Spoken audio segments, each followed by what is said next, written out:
So, good day everyone. I'm Sherwin Patinio from BSMT College. So, in this video, I'm going to explain to you my answer in course outcome to schematic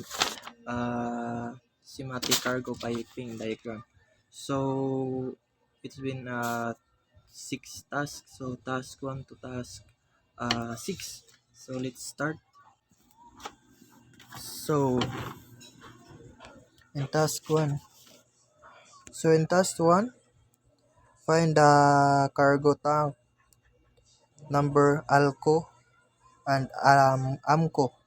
So 1 PS in ALCO, 1 PS, 4 PS, 2C, 5C, slope P. So in 1 PS, 1 PS, 4 PS, 2C, and 5C is line group number 2, and our slope P is 1. And in cargo tank number number for AMCO, 2 PS, 2 PS, 3 PS, 5 PS, 1C, 3C, 4C, slope S. So in 2P and S is 3, line group number 3, and 3 PS is 1, 5 PS is 3, 1C is 1, 3C is line group number 3, and 4C and slope S is group number 1, and line group number 1. So in task 2, based on above number 1, select the two most suitable manifold number to be connected for loading AMCO and ALCO using empty crystal A cargo piping diagram. So for ALCO, most suitable manifold is line group number 2, and for AMCO, most suitable manifold is line group number 1. So in task 3, put the instruction here is using a blue using blue color. So this is my explaining my schematic diagram in task 5. So we are here in manifold. So manifold valve 1 and 2 connect to the bypass line. So bypass line go to the drop line. So after the drop line,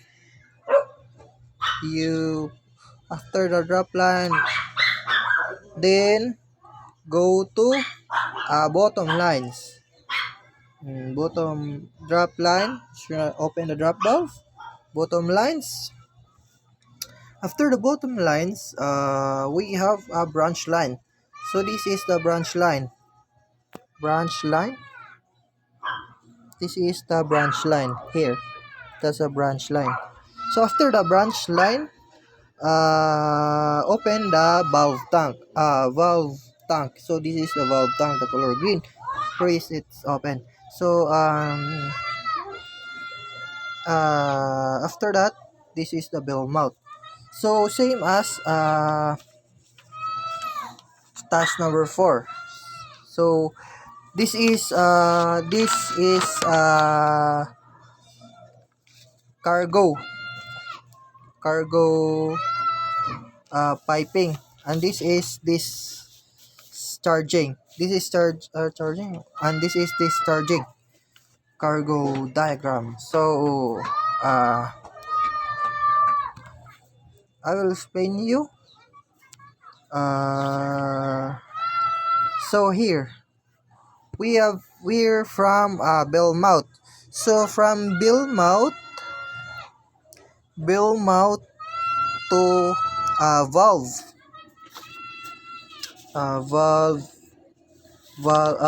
tank valve. Open the tank valve.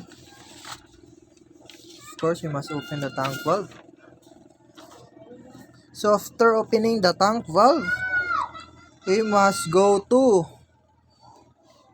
branch line. After the branch line, bottom lines. So after the bottom lines, let's go to tank valve.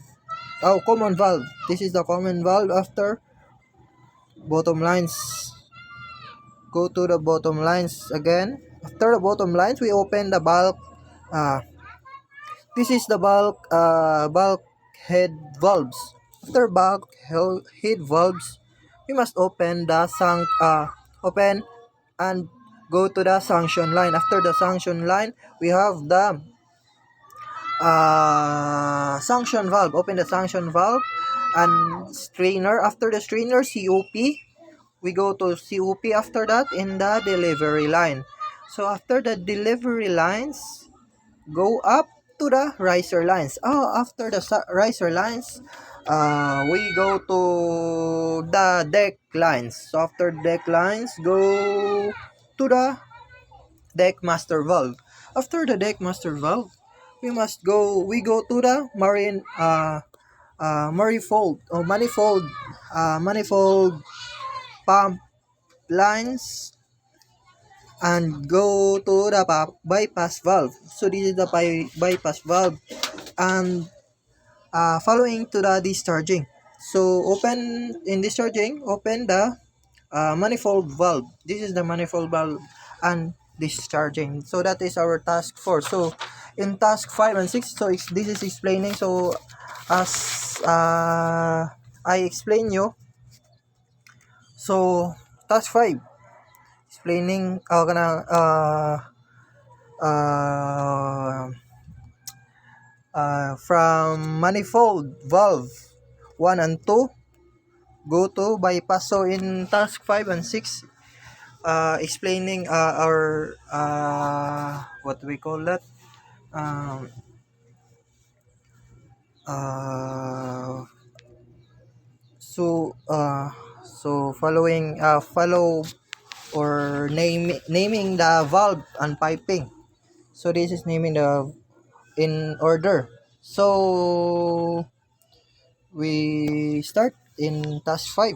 First, from manifold valve 1 and 2 bypass valve. So we go to the bypass valve and after that drop line. So after the drop line, we open the drop valve. After the drop valve, we go to the bottom line. So after the bottom lines to the branch lines. So in the branch lines, we have in the bottom of that we have tank valve. So open the tank valve and that is the bell mount. So we can uh, uh, uh,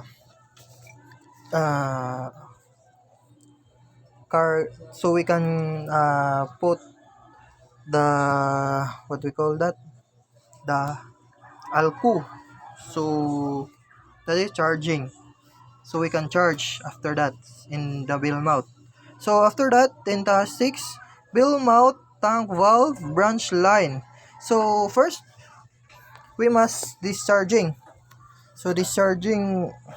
So in this discharging, bell mount to tank valve. After the tank valve, branch line. After the branch line, we go to the common valve.